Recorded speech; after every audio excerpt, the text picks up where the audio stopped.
shamanke, biri biri shamanke, biri biri shamanke. Bombe, akuma karabombe, kana kana banke, kana kana banke, kano kano banke, kano kano banke. Roni pe kakaskake, roni pe kakaskake, biri shamanke, biri biri shamanke. Bombe, akuma karabombe, kana kana banke, kana kana banke, kano kano banke, kano kano banke. Roni pe kakaskake, roni pe kakaskake, biri biri shamanke, biri biri shamanke, biri biri shamanke, biri biri shamanke.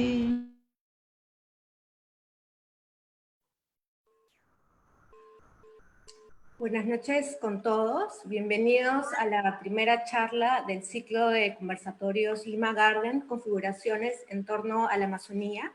Soy Zaira Espinosa, co-curadora asociada del Museo de Arte de Lima. A inicios del mes de septiembre se desarrolló en Linz, Austria, y de manera remota en todo el mundo, la edición número 41 del Ars Electronica Festival, un festival global de arte, ciencia y tecnología que, debido a la situación actual de riesgo por la crisis del COVID, presentó una nueva versión de experimentación digital. De esta forma se convirtió en una plataforma virtual para la presentación de más de 120 proyectos de diferentes ciudades del mundo, incluyendo Lima. Basado en las nociones de territorio, migración y representación en torno a la Amazonía, Lima Garden se presentó como una propuesta para reflexionar sobre este espacio geográfico y social que ocupa una vasta porción de nuestro territorio peruano. A partir del uso de nuevas tecnologías, transmedia y audiovisuales, el programa se estructuró en torno a 3 ejes temáticos: movimiento migratorio y preservación de la memoria amazónica, configuraciones en torno al medio ambiente, la Amazonía y los nuevos medios, y representación sobre la Amazonía indígena. Este ciclo de conversatorios que presentaremos durante 3 viernes del mes de septiembre contará con la participación de los artistas y agentes culturales Beno Juárez, Nancy La Rosa, Fátima Rodrigo, Olinda Silvano, Elena Valera y Matías Vega. Los dejo con la moderadora de esta primera charla y co-curadora del proyecto, Almendra Ota. Hola, buenas noches a todos. Bueno, esta es la primera sesión, como ha dicho Zaira, del ciclo de conversatorios, y hoy día vamos a hablar sobre las configuraciones en torno al medio ambiente, la Amazonía y los nuevos medios, y tenemos a Beno Juárez y a Nancy La Rosa. Voy a presentar primero a Nancy. Ella es artista visual graduada de la Pontificia Universidad Católica del Perú y candidato a la maestría de la antropología visual en la misma universidad. Trabaja en diversos medios como dibujo, impresión, fotografía, video, instalación, y sus proyectos se refieren a los conflictos socioambientales derivados de la extracción de bienes comunes en el Perú, así como a las relaciones de poder que existen en las representaciones tradicionales del territorio. Ella fue invitada a participar en la residencia Arte Actual Flaxo en el año 2019, y ella ha regresado recientemente de la residencia Capacete en Río de Janeiro.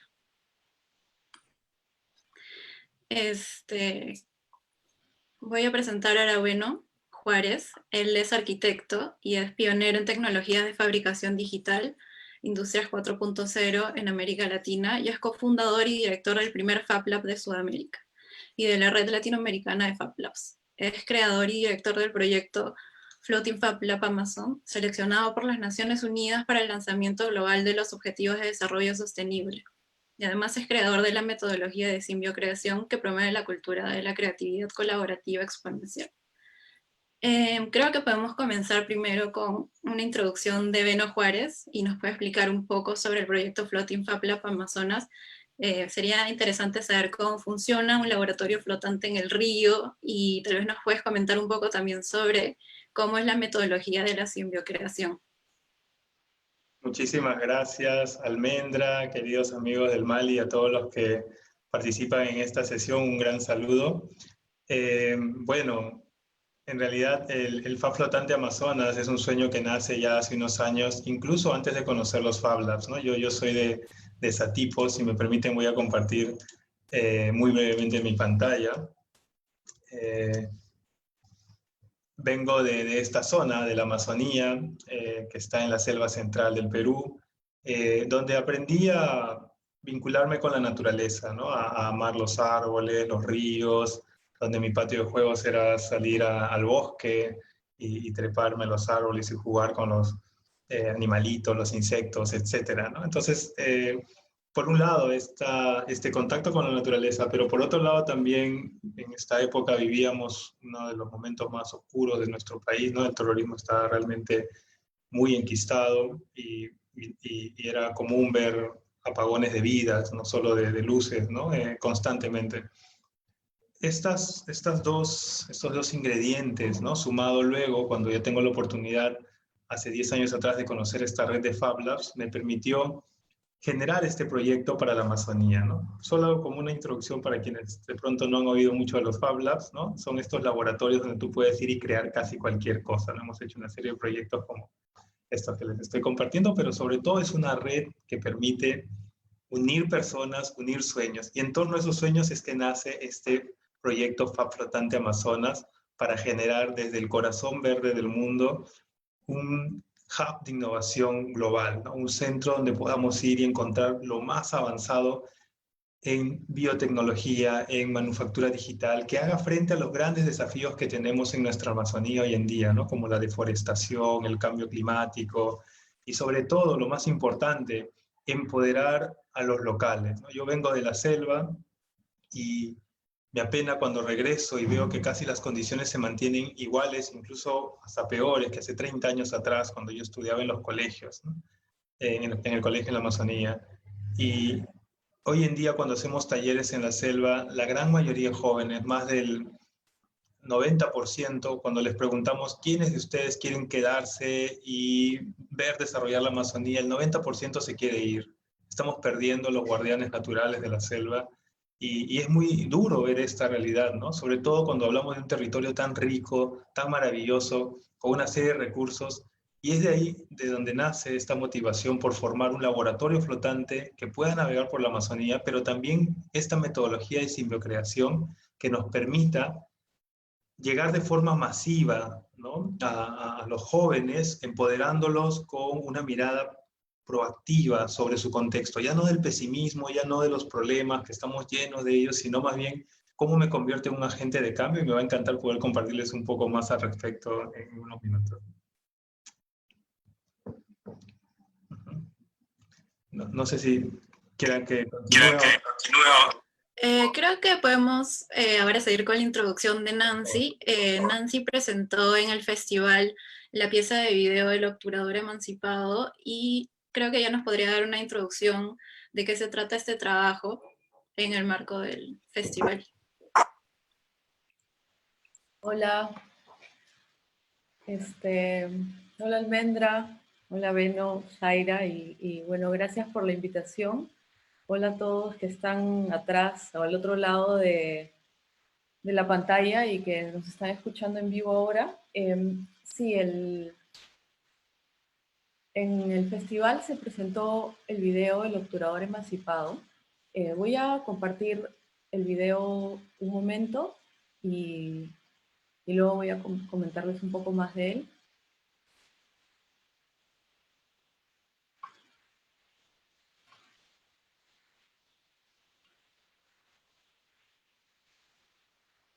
Se ve bien, ¿no?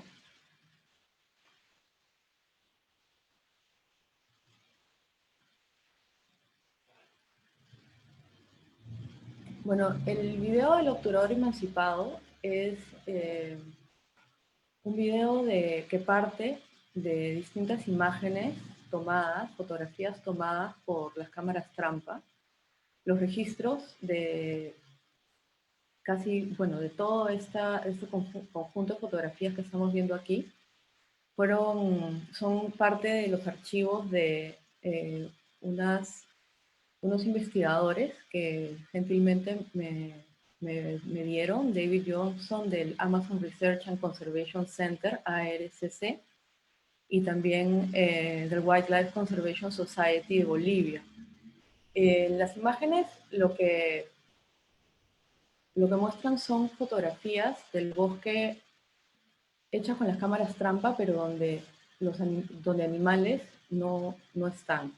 Estas cámaras son utilizadas por los científicos, por los investigadores de la naturaleza. Las ubican en distintos puntos donde están haciendo quizás censo de animales, por ejemplo, y son activadas con sensores de movimiento. Entonces, claro, a veces caen ramas, hay lluvia, pasa un viento, y se toman fotografías donde no hay una presa, digamos, o el animal que estaban esperando encontrar para tener una imagen de este, ¿no? Entonces, esas fotografías que son básicamente desechadas, borradas de los discos duros, son las que utilizo para construir todo este video que está armado como una especie de slideshow, casi un stop motion, de todos estos momentos en donde quizá el bosque ha tomado una foto de sí mismo, por decirlo de alguna manera, ¿no? Estas imágenes, claro, se consideran vacías, se consideran que no tienen información relevante y por eso es que son descartadas.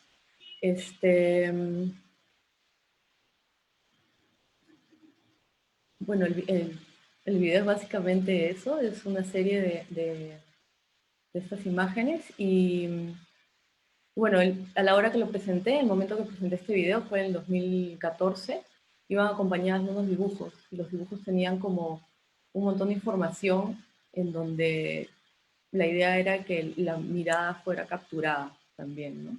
Entonces tenías el video hecho por las cámaras trampas y unos dibujos que buscaban capturar la mirada del espectador para poder descifrar de estas líneas de qué se trataba, ¿no?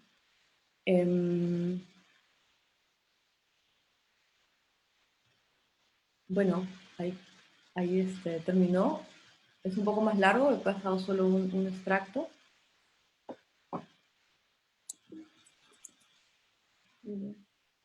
Genial. Compartir ya. Genial. Entonces ahora creo que podemos entrar al tema central de la sección, que es la relación del medio ambiente de la Amazonía y los nuevos medios, porque los dos proyectos están muy relacionados con este territorio, pero también se relacionan en tanto a los discursos que se generan sobre la Amazonía y sobre algunos problemas claves que pasan ahí. Por ejemplo, en el caso de Beno y tú también, Nancy, cómo ver esos problemas ambientales y cómo afectan no solo el territorio, sino también a los pobladores locales. Entonces creo que podríamos hablar un poco sobre eso, cómo se manifiesta esto en cada proyecto y qué es lo que busca hacer al respecto los dos proyectos. Antes de darle las palabras, quería avisarle al público que al final del conversatorio vamos a tener una ronda de preguntas. Y ya, podemos empezar. Creo, Nancy, que nos ibas a comentar un poco sobre tu trabajo, asentamientos temporales. Sí, podría comentarles de asentamientos temporales. Voy a compartir pantalla. Otra vez.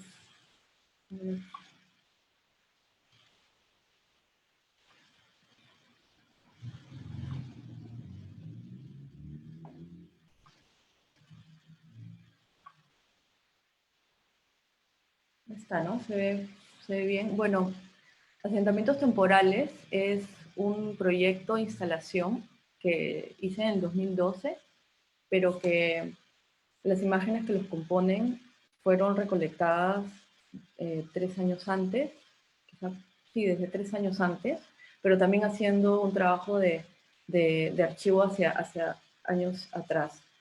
Es una instalación con 3 proyectores de diapositivas.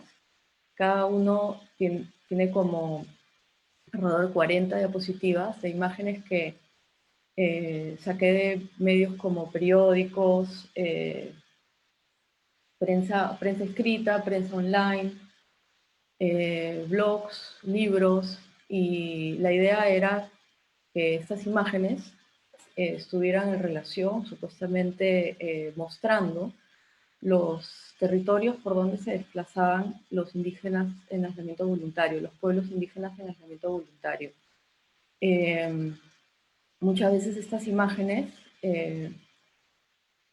venían con, bueno, muchas veces no, en todos los casos estas imágenes venían con algún texto o algún titular o algún comentario o una serie de información que mostraba estas fotografías como una evidencia. También se les llamaban no contactados. Y, por ejemplo, en la imagen de la izquierda es el comercio en el año 2009 y el de la derecha es en abril de 2010.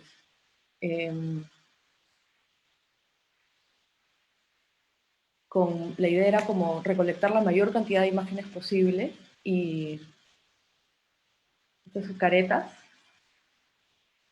Entonces, esta es la fuente de esas imágenes. Pero las imágenes están presentadas como en blanco y negro y con una especie de filtro lineal para hacer una síntesis de la información de la imagen, pero también vinculando la imagen como a esta imagen que se ha encontrado en un momento actual, vinculándola con la forma en cómo se hacían los registros previos a la fotografía, con grabado de buril y lineal. La idea del trabajo era... Ay, perdón. La idea del trabajo era mostrar estas imágenes pensando un poco en la forma en cómo la prensa y los distintos medios escritos y la televisión nos daban la información sobre los pueblos indígenas en aislamiento voluntario y qué ideas o qué verdades nos contaban a partir de estas imágenes y de estos supuestos hallazgos. El contexto en el que surgen también las imágenes es en el momento en el que se está armando Camisea. Entonces hay intereses políticos para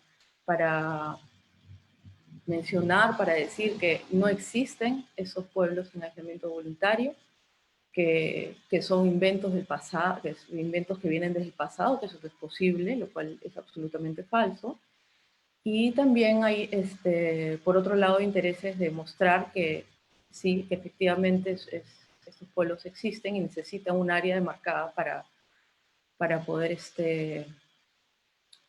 vivir. Entonces, las imágenes pues se convierten en una situación un poco como que tiene dos frentes, ¿no? Por un lado, pues sí, evidencian la existencia de los pueblos indígenas en aislamiento voluntario, pero por otro también muestran los posibles lugares por donde pueden estar y pues estos pueblos son muy vulnerables y los exponen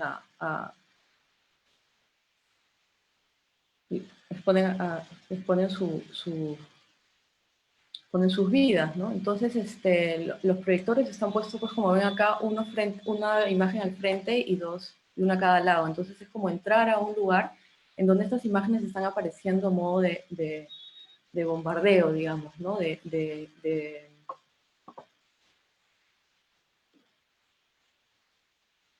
ráfagas de luz que se van enfocando en la medida que van apareciendo. Y es la forma en también cómo nosotros nos podemos posicionar frente a estas ideas que nos quieren decir sobre los distintos pueblos, ¿no? O sea, ¿por qué se sigue pensando que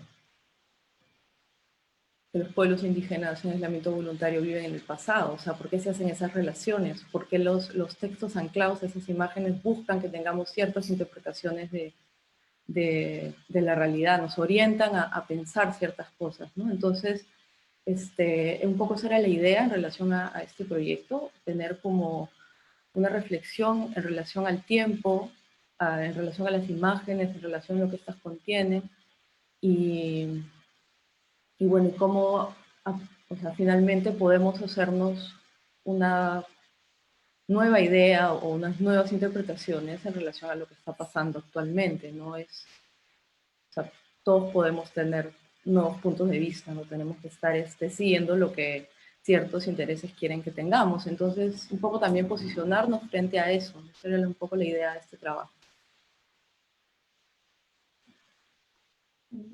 Gracias, Nancy. Siguiendo esa línea, en el video de Beno que compartimos en el festival, que también lo hemos compartido en el evento en Facebook de los conversatorios por si no lo han visto, él mencionaba en un momento que algunas personas cuestionaban, tal vez desde una postura un poco más conservadora, sobre si se debía o no exponer a los pobladores locales de distintos lugares de la Amazonía a estos desarrollos tecnológicos, o que si tal vez se debería mantener sus costumbres más tradicionales y no modificar estas dinámicas sociales que ellos ya tenían. Entonces, sería interesante ver en el caso de tu proyecto, Beno, cómo funciona con el contexto local el Floating Fab Lab Amazonas. Genial. Es una pregunta muy importante y nos la planteamos desde el inicio. Bueno, yo vengo de la Amazonía, pero también considero que la postura no es ir e imponer un modelo, imponer una idea. Siempre creo que, y tampoco, como bien mencionaba la maestra Nancy, ¿no? Mirarlos como, estigmatizarlos como o del pasado, o pobrecitos, o lo que sea. En realidad, considero que la principal labor que nos toca realizar, en mi caso desde Fab Lab, ¿no?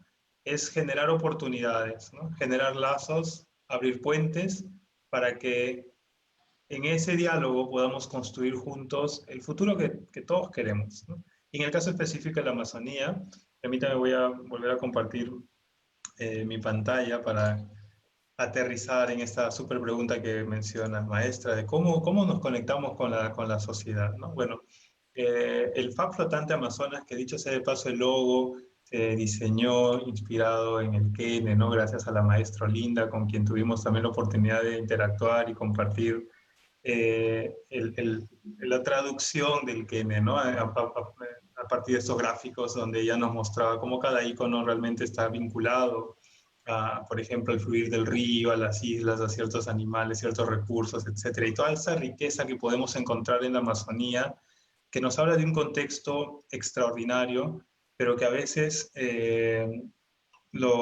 ha prestado mucho para, como bien mencionaban, de pronto para el saqueo, ¿no? Saqueo cultural, saqueo de recursos. Las principales ciudades en Amazonía se formaron para la extracción, ¿no? Y lo que le devolvemos a cambio es contaminación, depredación. Entonces, sin duda hay muchos desafíos que nos deparan la Amazonía, y lo primero es entender la naturaleza del territorio. Cuando nos acercamos a un territorio es entender cuál es ese ADN, ¿no? Y el ADN de la Amazonía es realmente como nos lo describe la maestra Linda en el Kene, ¿no? Es un territorio del movimiento, de la fluidez, del tránsito en el río. El río no solamente es un medio, digamos, para comunicar un punto con otro. El río es el lugar de estar, ¿no? Y en ese sentido entender esa dinámica, ¿no? La dinámica natural, geológica, y después cómo eso impacta en la vida de las personas, ¿no? Que también se van adaptando a esos grandes ritmos, como la naturaleza misma, ¿no?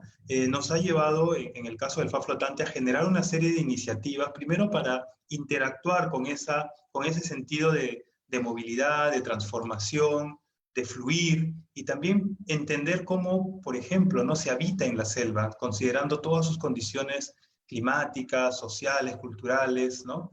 Entender la maloca, entender la mimosa púdica, etcétera, esta planta la sensitiva, ¿no? Que la tocas y se cierra. Cómo a partir de ello podemos empezar a generar un diálogo también con esos códigos, ¿no? En este caso es una estructura que hicimos utilizando fabricación digital, ¿no? Con estudiantes de la Universidad Católica hace unos años atrás, y materiales locales para construir una primera versión de este híbrido entre alta tecnología y recursos locales, adaptado a un contexto tan, digamos, desafiante como la Amazonía, ¿no? Entonces, una suerte de maloca que se cierra automáticamente cuando cae la lluvia por estos paneles, hojas que fueron cortados usando máquinas del Fab Lab, ¿no? Con alta precisión y diseño paramétrico, etcétera, ¿no? Entonces, a partir de estas experimentaciones, a partir de estos ejercicios, es que nos vamos aproximando al diálogo, a la construcción de un mundo conjunto, y esto nos lleva ya en otra escala también a construir la propuesta del Fab Flotante, ¿no?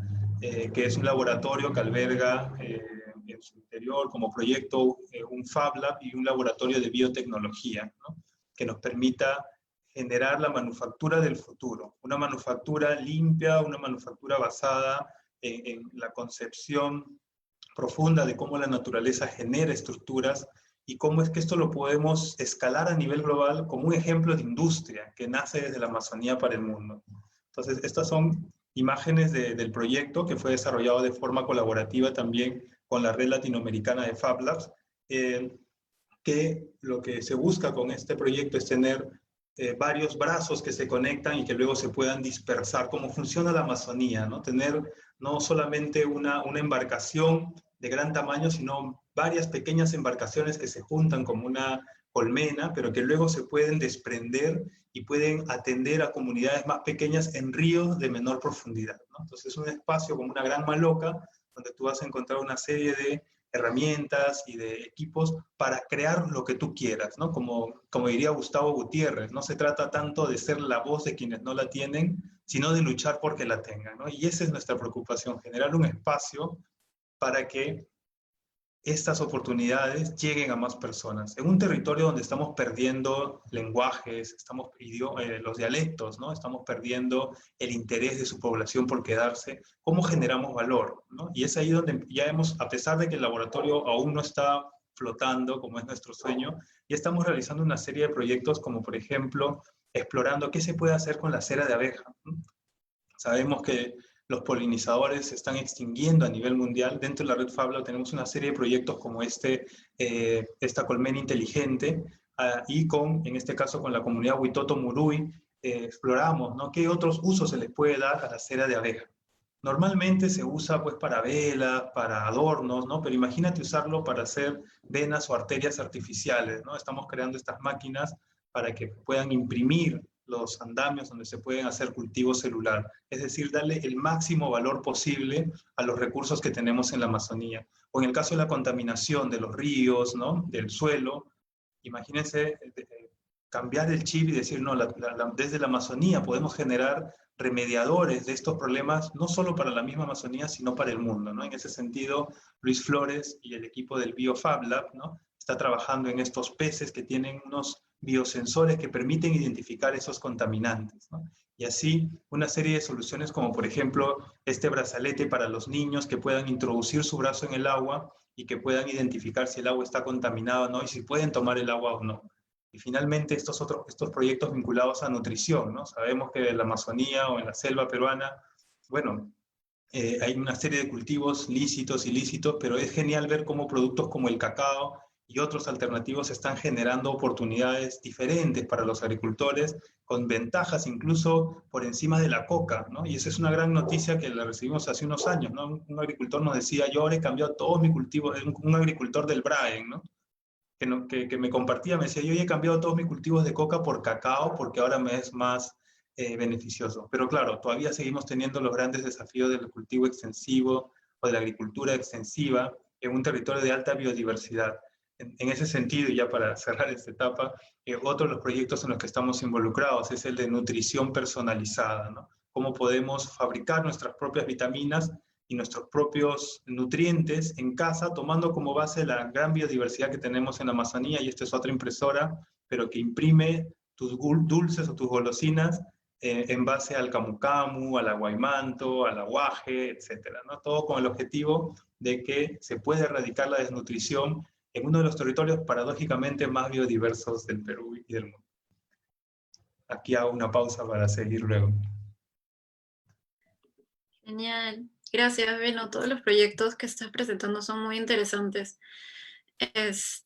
Bueno, hablando un poco sobre lo que comentábamos sobre estos discursos que se configuran alrededor de la Amazonía, donde muchos surgen de este lugar común de pensar que es un territorio alejado, inexplorado, pero sobre el que ciertas personas han ido construyendo algunas representaciones. Quería pensar si ustedes habían reflexionado sobre el lugar de enunciación de sus proyectos, pensando cuándo es bueno, cuándo se considera malo, cómo tener este impacto sobre la vida de los lugareños. Y sí, más o menos sobre qué es lo que ustedes habían pensado desde sus proyectos.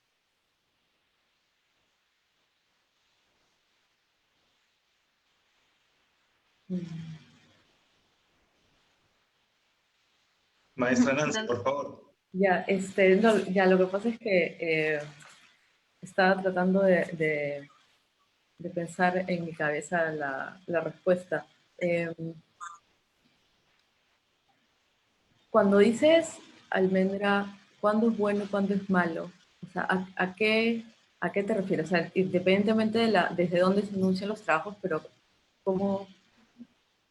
O sea, Sí, porque... eso, claro, no me refería tanto en sí a los proyectos de ustedes, sino más como estas, cómo se validan a veces los proyectos o las cosas que se llevan a cabo en la Amazonía. Por ejemplo, si es que se quiere llevar a cabo un proyecto minero de extracción de hidrocarburos o algo, que se presente este territorio como eh, más como atrasado, que no hay progreso, que le falta modernidad, y estos proyectos podrían llevar a que se desarrolle este tipo de cosas, pero por ejemplo viéndolo por el otro lado desde el caso de Beno, donde a veces hay personas que dicen, no, no ya es tecnología porque entonces vas a modificar las relaciones más tradicionales de los pobladores.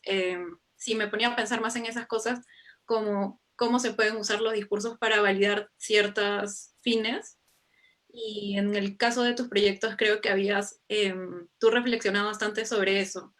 Y quería ver cómo veías tú la misma producción de tu obra, que se trata tanto sobre ver esta construcción de discursos, pero al mismo tiempo tú también estás produciendo un discurso sobre la Amazonía.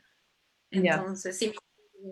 Sí, o sea, lo que pasa es que también tendríamos que ver cómo estos discursos que vienen desde el siglo XIX se han instaurado hasta ahora porque tienen determinados fines y como decía Beno, también estos fines son extractivos.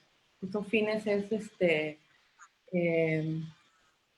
extraer, o sea, pensar en la Amazonía como si fuera un lugar vacío, donde solamente se puede extraer madera, petróleo, gas, etcétera, pero no están pensando en las personas que viven en la Amazonía, en la vida que las personas que viven en la Amazonía quieren tener y cómo quieren construir sus futuros. Entonces, el,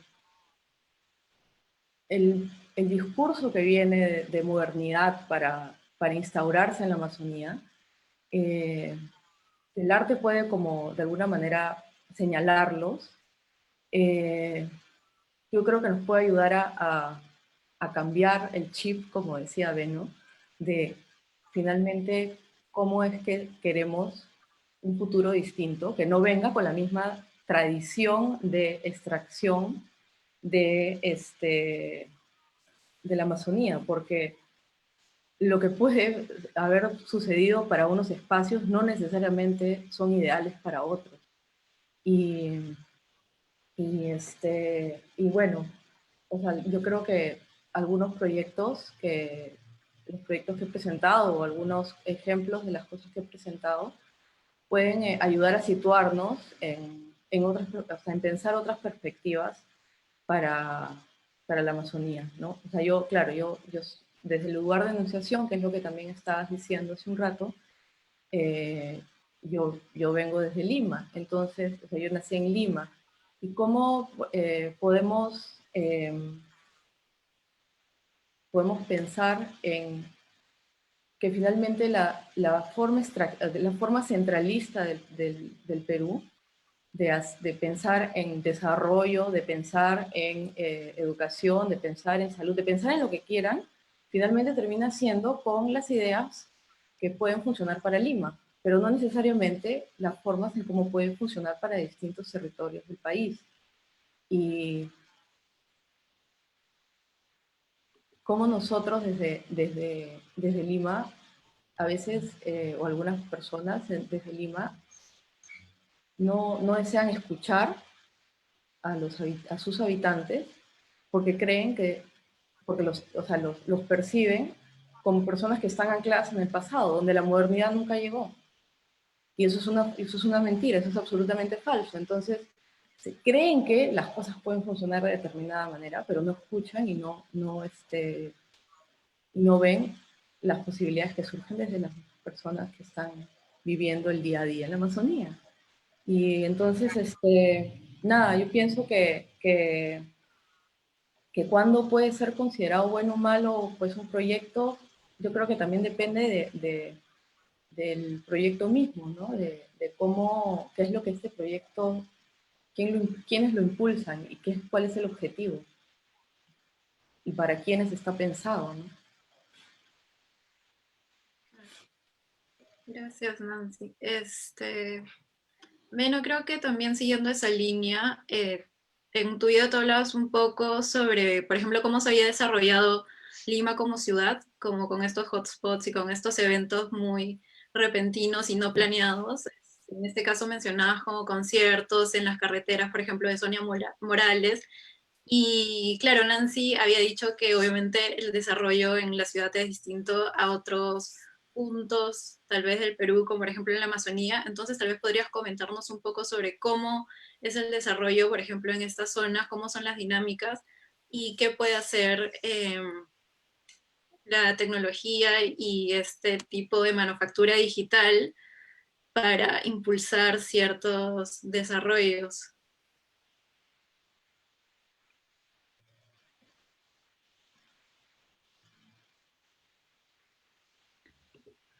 Estás con el audio desconectado.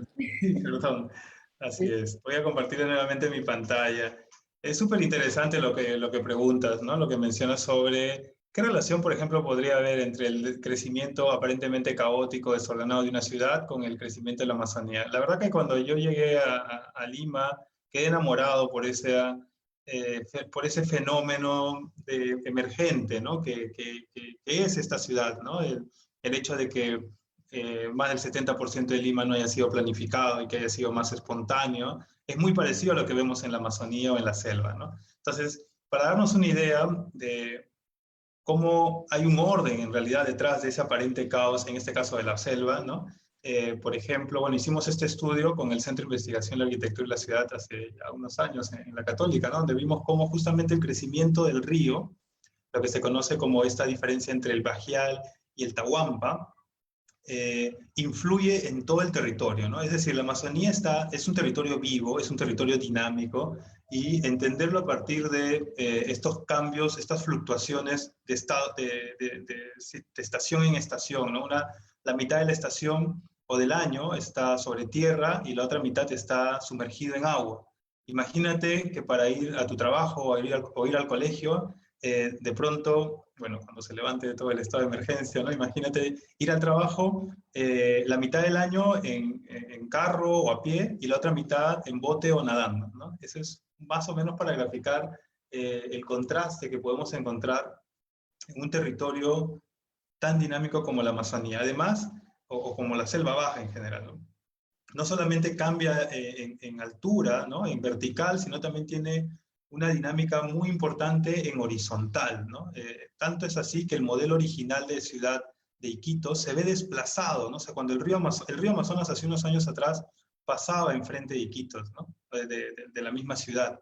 Es por eso que se construyeron los puertos ahí, pero ahora se ha desplazado y los principales puertos se han quedado sin la profundidad, ¿no? Esto también pasa por entender justamente la naturaleza del territorio, la naturaleza dinámica del territorio. Y es exactamente lo mismo que pasa con Lima, ¿no? Lima es una ciudad que también fluye, que también tiene sus propias dinámicas, pero bueno, ese es otro tema, ¿no? Volviendo al tema de la Amazonía, aquí está un poco la diferencia entre el modelo de adaptación local, ¿no? Es decir, un modelo que permite, y cuando hablamos de sostenibilidad hay un punto clave que es la frecuencia de regeneración de los productos, ¿no? O del recurso.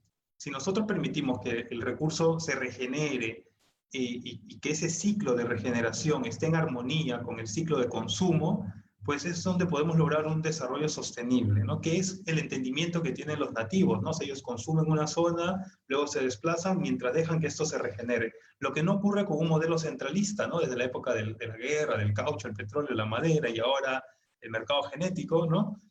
Simplemente extraemos sin considerar esos ciclos de regeneración, ¿no? Entonces, muy fundamental tener esa percepción, esa sensibilidad para cualquier proyecto que podamos hacer, sea en la Amazonía, sea en la ciudad o donde queramos, ¿no? Entonces, entendiendo cómo funciona el asentamiento en la selva, en este caso, por ejemplo, desde una vivienda, ¿no? Que también cambia, tiene este cambio de estado hasta de estar entre una parte del año en suelo, otra parte del año en agua, como diría Micaela Imarí, un arquitecto con el que hicimos este trabajo, es una ciudad anfibia, ¿no? Una ciudad adaptada al agua y a la tierra.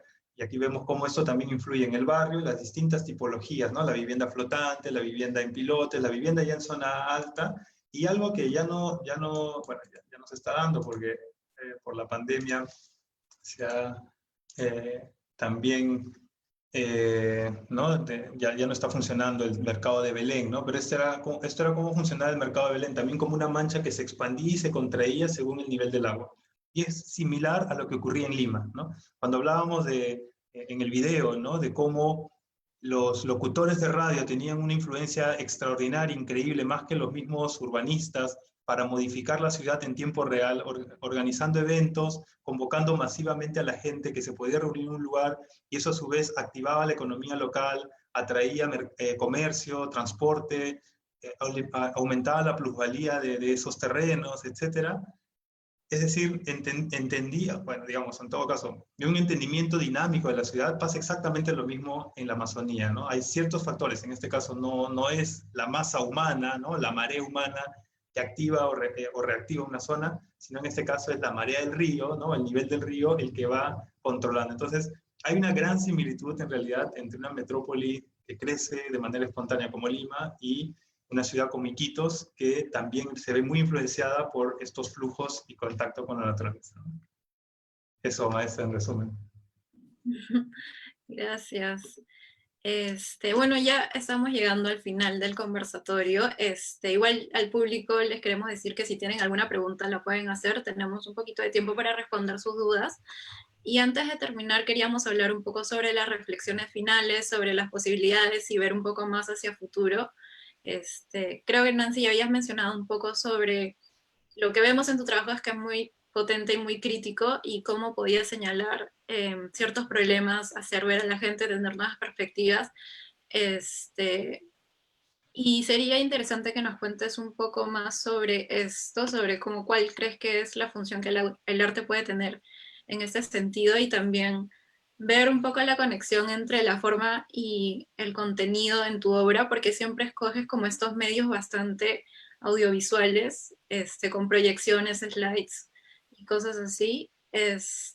Bueno, y por otro lado, bueno, lo que nos estabas contando, y también que en tu video tú mencionabas, por ejemplo, que en Condorcanqui uno de los problemas que había en la comunidad era que no había agua potable, entonces ustedes habían tenido esta idea de poder producir filtros de agua, pero también sería interesante pensar y ver tu proyecto a largo plazo, tal vez ver soluciones más, no tan como inmediatas, que igual son necesarias, ¿no? Pero sí sé que tú piensas desarrollar ese proyecto también más a largo plazo, entonces sí, a ver qué nos podían comentar sobre estas cosas, ya como para cerrar el conversatorio. Ya, bueno, sobre la primera pregunta que tienes sobre un poco la función que se puede hacer desde con el arte, ¿no? O sea, si la función es hacer un señalamiento, criticar o mostrar distintas situaciones o qué más se puede hacer. Bueno, en realidad hay tantas cosas por hacer que el arte solo no creo que pueda hacerlas todas, obviamente. Es imposible. Pero sí puede, digamos, poner sobre la mesa ciertos planteamientos. En relación a la Amazonía, o sea, parece que pues se vive todo el tiempo en en una emergencia constante, ¿no? O sea, ahora estamos en la pandemia, el año pasado fueron los fuegos, se atienden distintas urgencias, pero finalmente ahora, pues con el tema de la pandemia se ha visto que lo más importante nunca ha sido atendido, ¿no? Hay carencias en salud que está abandonada, postas, clínicas que han sido abandonadas, la logística para hacer llegar medicinas, oxígenos de parte del Estado, pues ha sido lentísima, por no decir ultra lenta. Y un poco como que, claro, en ese sentido, el arte solo pues no necesariamente puede abarcar ese tipo de proyectos ya a nivel de bastante más complejos, ¿no? Entonces, pienso que es un problema que muchas veces desde la ciudad y la vida que se lleva desde aquí no es algo que esté presente constantemente. Entonces, hay algunos trabajos de arte, algunos proyectos, muchas cosas de las que ha presentado Vero me parecen increíbles. Creo que eso ayuda un poco a ver de pensar las cosas de otra manera para espacios que están en constante cambio, ¿no? Así como la vida que está en constante cambio. Entonces, no es una sola función del arte la que se le puede exigir, digamos, ayudar a resolver los distintos problemas que pueda tener la Amazonía o otros problemas que pueda tener nuestras vidas, ¿no? Y en relación a lo que dices de los medios, claro, que utilizo proyecciones, videos, fotografías o estos para mis proyectos, bueno, o sea, como soy artista, son las herramientas que uso, pero también pensemos en estas como herramientas, ¿no? Y cómo estas herramientas pueden ser utilizadas para unos fines, pero también para otros. Entonces, ser como muy conscientes de cómo esas herramientas también cambian en el tiempo. Y si antes era un proyector de diapositivas el que te daba la información, las formas en cómo se presentaba el conocimiento, cómo ahora se están estructurando la forma y el contenido de información desde nuestros teléfonos que nos están llegando y qué implicancias puede tener, no sé, como esparcir noticias que son falsas, dar información equivocada, que termina poniendo en peligro en espacios tan extensos y tan complejos como la Amazonía, ¿no? O sea, mientras nosotros estamos acá, estamos conversando, en Perú muy poco se ha hablado de los incendios ahora en Pantanal, en Brasil. Y nada, o sea, el fuego también es una herramienta, si piensan el fuego como una herramienta, no sé, me imagino el momento en el que los seres humanos, nuestros antepasados, lo descubren y lo que pueden lograr con él, y lo que ahora se está pasando con el fuego para conquistar espacios que estaban asumidos en la Amazonía como colectivos, ¿no? Y se están reclamando para fines privados y para intenciones que tienen que ver más con la codicia, que no tienen que ver con el consumo local, que no tienen que ver con la vida diaria, sino con vender al otro extremo del mundo, ¿no? Entonces, nada, finalmente son herramientas, ¿no? Entonces pensemos las herramientas como algo que nos tenemos que apropiar para poder mostrar lo que están diciendo detrás, ¿no? Y que nosotros como usuarios, como personas que estamos recibiendo estas informaciones y qué sé yo, podamos ser un poco más conscientes de cómo se nos puede estar orientando la vida mientras la cotidianidad va pasando, ¿no? Eso.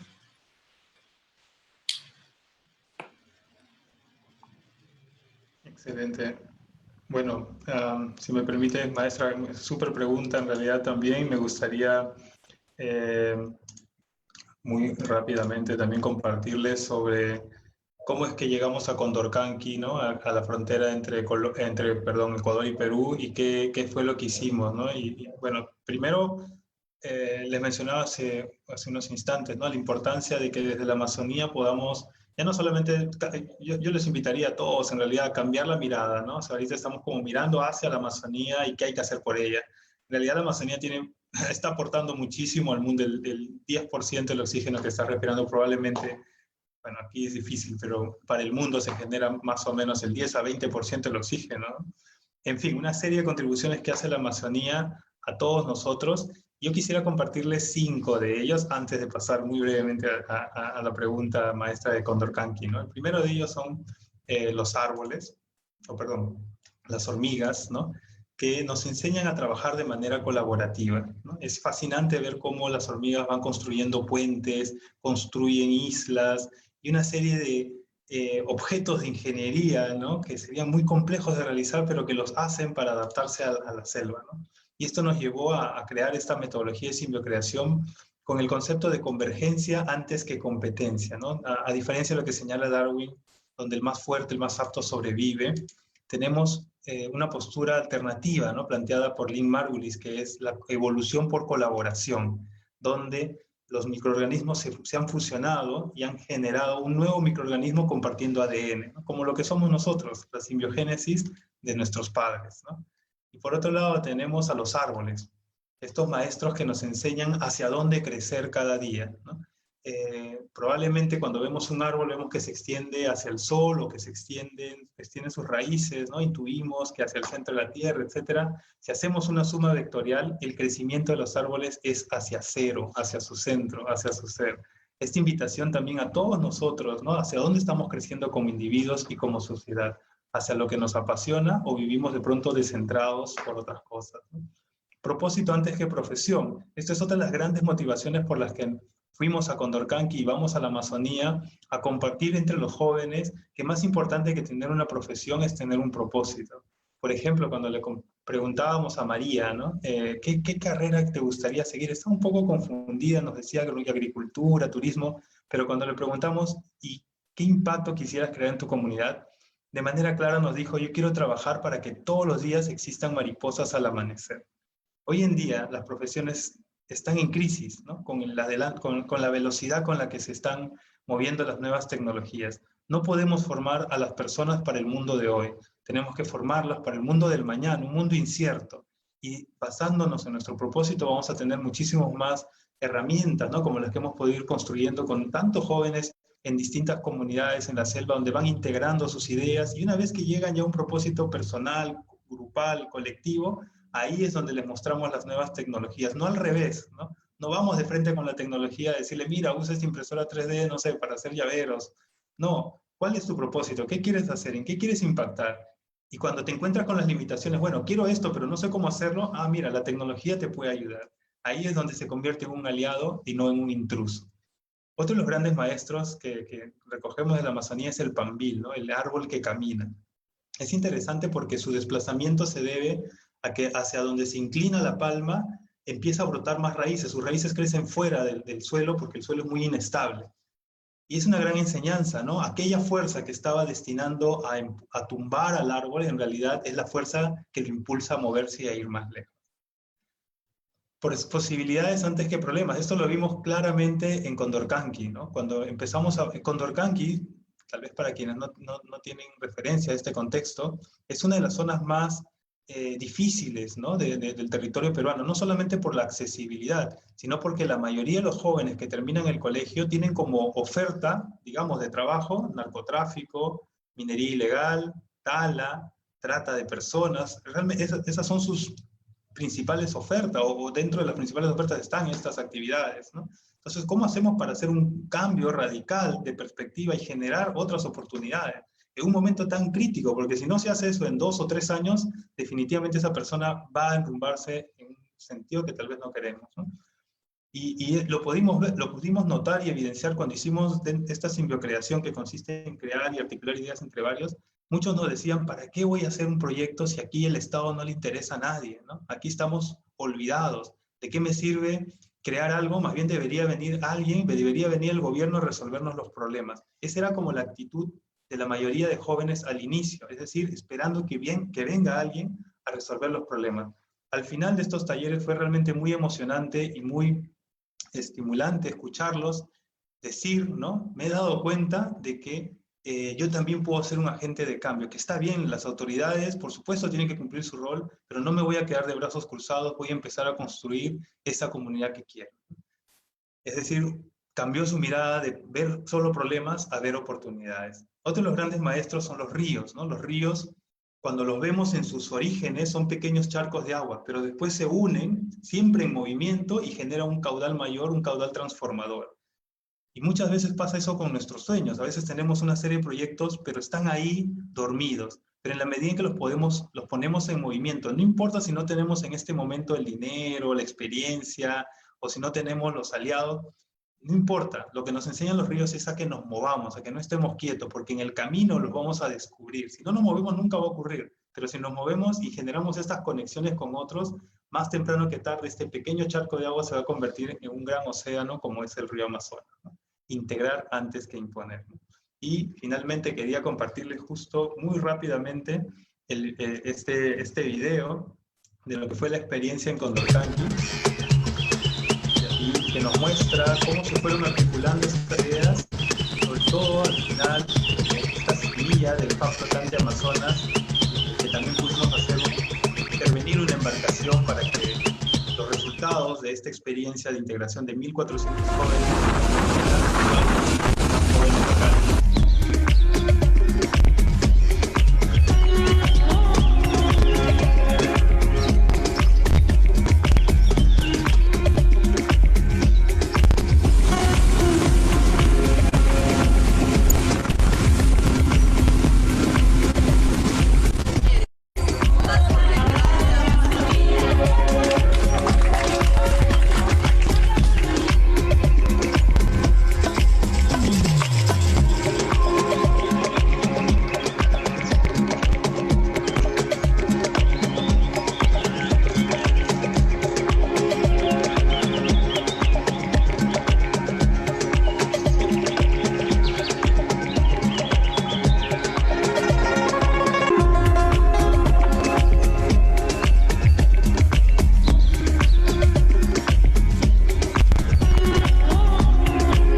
Finalmente, toda esta experiencia se llevó a una embarcación, como les comentaba, y desde esta embarcación, pues los mismos jóvenes que participaron del proyecto pudieron compartir con otros jóvenes de las riberas los resultados, ¿no? Es decir, aquellos que al inicio se quejaban de que no habían soluciones, ahora eran los mismos actores, agentes de cambio que estaban enseñando a otros niños de su comunidad a crear esa transformación en este pequeño barco que ha sido como nuestra semilla de lo que estamos construyendo como el FAB flotante Amazonas. Bueno, eso, maestra, creo que me excedí un poco del tiempo, pero gracias.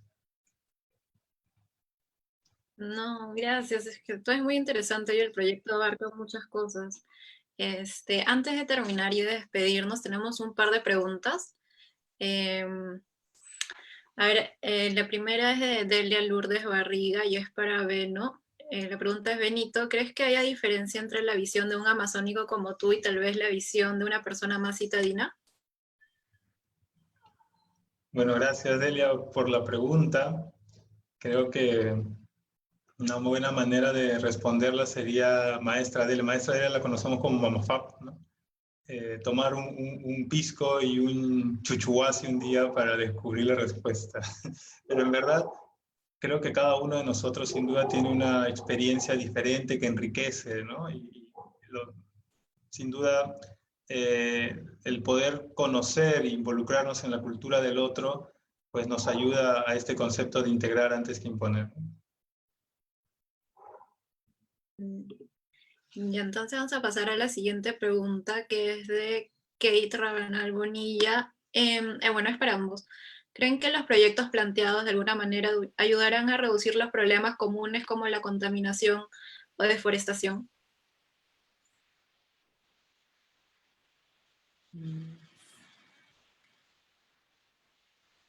Bueno, yo creo que, como dije también hace un rato, ¿no?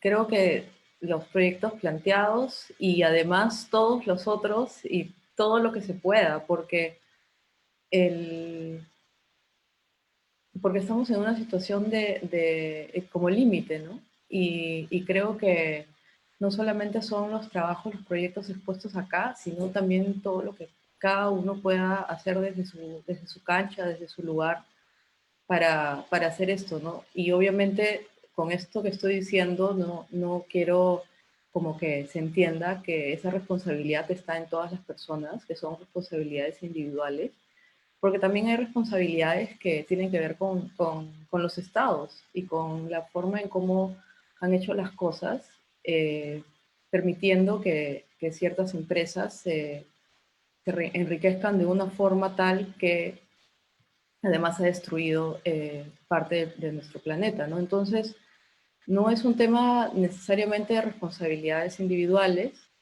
pero sí que quizá de forma colectiva podamos exigir que los cambios tienen que hacerse, ¿no? Para pensar en un futuro más llevadero, ¿no? Más llevadero a nivel de aire, a nivel de salud. Y, y entonces, bueno, nada, creo que se necesita de mucha colectividad presionando. Sí, muy importante la pregunta, ¿no? Tomando como referencia las palabras de uno de nuestros, bueno, ex ministro de Defensa y ex jefe del Comando Conjunto, ¿no? Eh, el maestro Jorge nos decía, y junto con el maestro también Francisco Bolaños, que han sido parte de los que planean la estrategia de defensa nacional, nos decían, la primera línea de batalla es la educación. Y me pareció realmente genial escucharlo de dos altos militares, ¿no? Donde no anteponían las armas, ni las pistolas, ni nada de eso, sino la educación es la primera línea donde hay que incidir, ¿no? Y ellos son los creadores del proyecto de la plataforma de los PIAs, ¿no? De estos barcos flotantes que llevan servicios del Estado. Ellos son los creadores de ese hermoso proyecto. Creo que, digamos, ningún proyecto se va a sostener si las personas no lo abrazan, no se empoderan, ¿no? En ese sentido, creo que ese es el punto de partida, que los mismos lugareños le encuentren valor a la Amazonía, ya no entalar un árbol que puede costarte de pronto, no sé, venderlo 1.000 soles o 2.000 o 3.000 soles, cuando estás perdiendo un conocimiento extraordinario en naturaleza, en biodiversidad, en genética, sino cómo los mismos pobladores aprenden, conocen y el legado que ellos ya tienen culturalmente, cómo generar valor, ¿no? Que no deprede la Amazonía, sino que justamente permita que se conserve, pero que a la vez contribuya con el mundo. Creo que ese es el gran desafío y pasa por la educación. Gracias. Tenemos una última pregunta, también es de Kate. ¿La tecnología tiene sus puntos positivos como negativos? ¿Se corre un riesgo mayor al generar un tipo de cambio tecnológico en la Amazonía?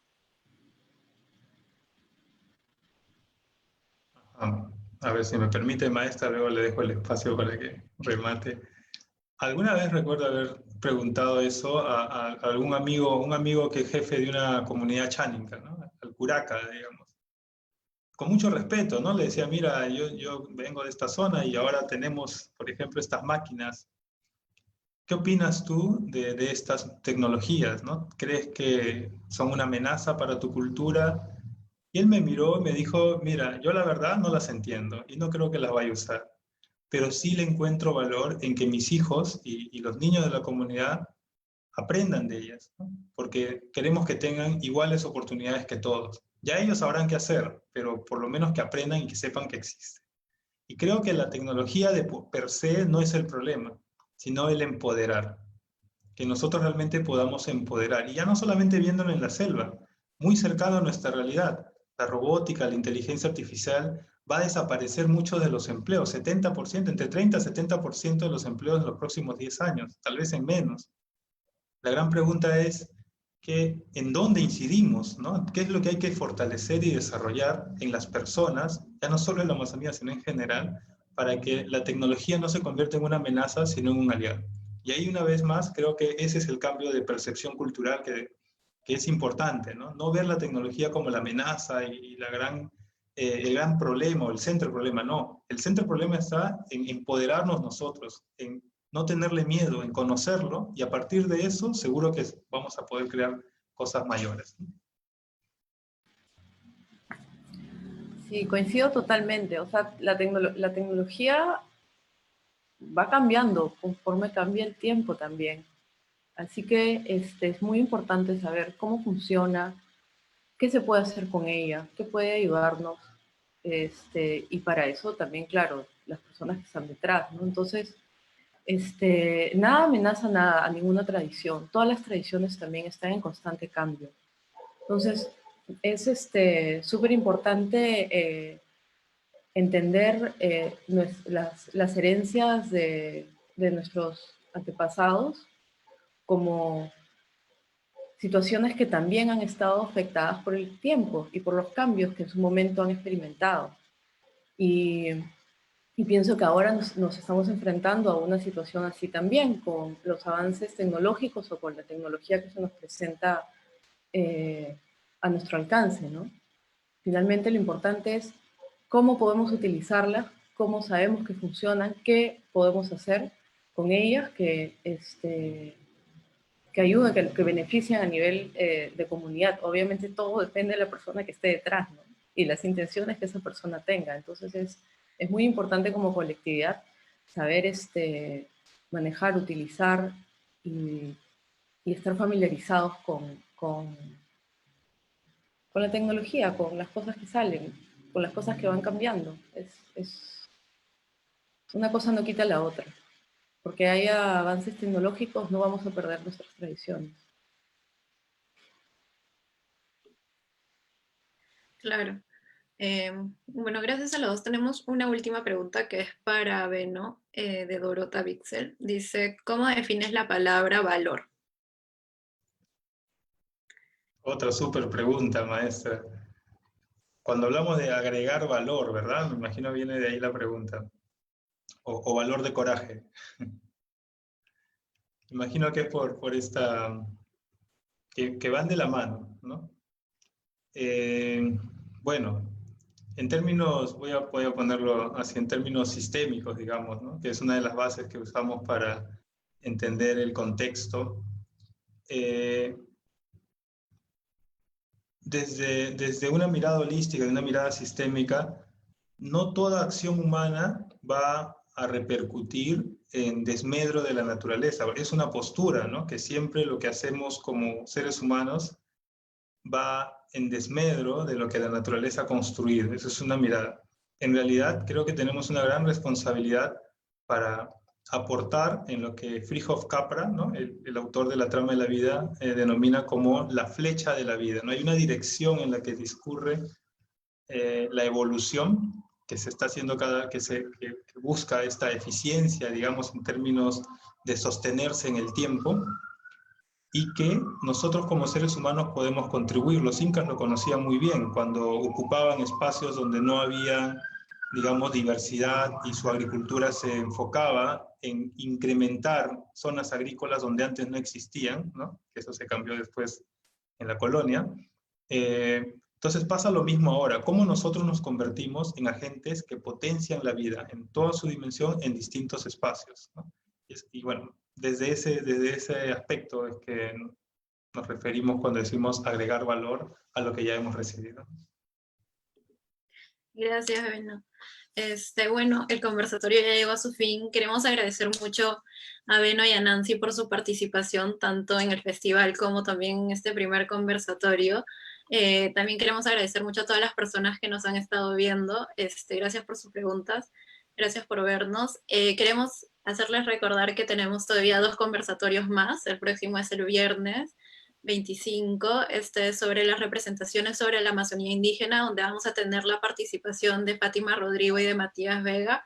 Y vamos a cerrar el viernes 2 de octubre con ya nuestra última sección, que es Movimiento Migratorio y Preservación de la Memoria Amazónica, donde vamos a tener la participación de Olinda Silvano y de Elena Valera, 2 artistas, Chipigo con Ivo. Entonces los invitamos a que le cuenten a sus amigos, a otras personas que creen que les pueda interesar y que puedan venir a los siguientes conversatorios. Bueno, gracias a todos, gracias Nancy, gracias Beno. Nos vemos. Gracias. Un abrazo.